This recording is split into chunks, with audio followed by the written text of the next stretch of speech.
Hi, and welcome back to another tutorial with Mr. Petrimo. Today I'm going to show you how to add a PDF file to your Nearpod lesson.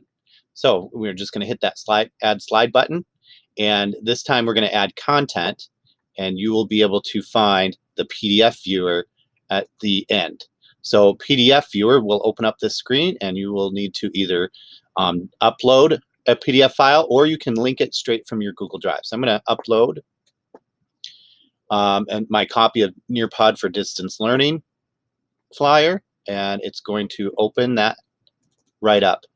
Now, in this preview, you really don't get to see what the kids see, but this is a 2-page PDF file, and they will actually get a single window with the scroll bar on the right. So they'll be able to scroll through and see your entire PDF document. So if it's 30 pages long, they'll be able to see all 30 pages of it. It's kind of really handy. So that's it. I can show you how to add one through Google Drive too, but it's the